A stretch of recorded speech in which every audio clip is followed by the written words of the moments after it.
মিনিটমান আগত মাত্ৰ এডিআৰই পৰীক্ষা হৈ গৈছিল ৰিজাল্ট দিব ফেব্ৰুৱাৰীৰ শেষ সপ্তাহত নহলে মাৰ্চৰ প্ৰথম সপ্তাহত এটা এডিআৰই পৰীক্ষাৰ ফলাফল দিম আৰু লগে লগে নতুন পদৰো আমি বিজ্ঞাপন মুকলি কৰি দিম শিক্ষক নিযুক্তিৰ প্ৰক্ৰিয়া চলি আছে 5500 শিক্ষক নিযুক্তিৰ প্ৰক্ৰিয়া চলি আছে কিন্তু মই থমকি ৰোৱা নাই 5500 নিযুক্তিৰ প্ৰক্ৰিয়া চলি থকাৰ সময়তে নতুনকৈ আকৌ 4500 পদৰ আমি বিজ্ঞাপন দিলো আৰু যিসকলে চৰকাৰী কৰ্মসংস্থাপন নাপাব তেওঁলোকৰ কাৰণে মুখ্যমন্ত্ৰীৰ আত্মনিৰ্ভৰ অসম সেমি কণ্ডাক্টৰৰ দৰে অজস্ৰ উদ্যোগ আমি সকলোৰে বাবে এখন সপোনৰ অসম ভূমি আমি নিৰ্মাণ কৰিম নতুন বছৰৰ আৰম্ভণিতে অলপ আশাৰ কথা কৈছো অসমত নিৰাশাৰ কথা কোৱা মানুহ বহুত আছে তেওঁলোকৰ পৰা অলপ ব্যতিক্ৰমত গৈ মই সদায় আশাৰ বাণী মানুহৰ মাজত বিতৰণ কৰিব খোজো কোনোবাই এই মাহত গুৱাহাটীৰ বিমানকোঠৰ নতুন টাৰ্মিনেল মুকলি হ'ব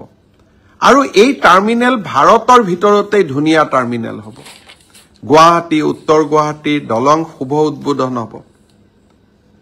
আৰু তাৰ লগতে মৰিগাঁও দলঙৰ মাজত দলং হ'ব কাজিৰঙাত এলিভেটেড কৰিডৰ হ'ব গহপুৰ নুমলীগড়ৰ মাজত সুৰংগ হ'ব আৰু শিলচৰ আৰু গুৱাহাটীৰ মাজত এক্সপ্ৰেছ হাইৱে হ'ব আৰু এই গোটেইবোৰ কাম আমি কৰি দেখুৱাম আপোনালোকে মাত্ৰ আমাক সহায় কৰিব শ্ৰদ্ধাৰ ৰাইজ ৰাস্তাৰ কথা পাতিছিলো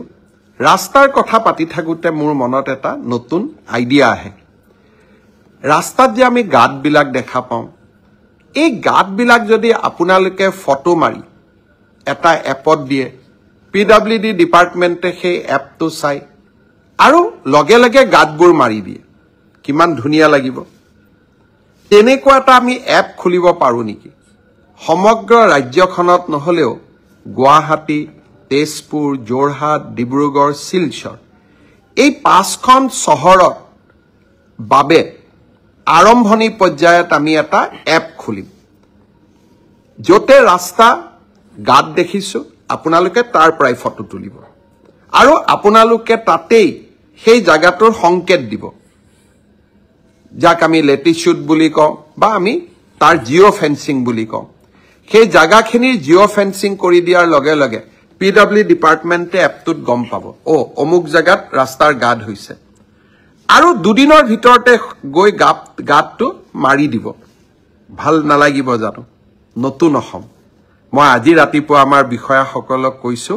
লাহে লাহে গোটেই অসমত কৰি কিন্তু পাঁচখন চহৰৰ বাবে এটা এপ মুকলি কৰক যাতে যতেই ৰাস্তাত গাঁত দেখিব তাতে ৰাইজে ফটো তুলিব ৰাইজে লোক নিৰ্মাণ বিভাগক দিব